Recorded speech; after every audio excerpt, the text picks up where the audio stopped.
الحمد لله الذي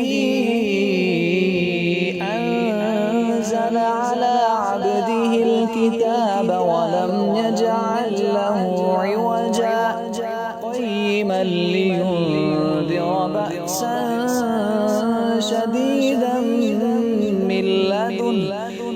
لدنه ويبشر المؤمنين الذين يعملون الصالحات أن لهم أجرا حسنا ماكثين فيه أبدا وينذر الذين قالوا اتخذ الله ولدا ما لهم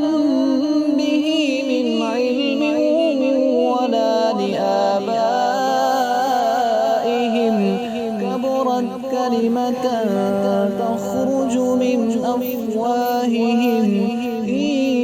يقولون إلا كذبا فلعلك باخع نفسك على آثارهم إن لم يؤمنوا بها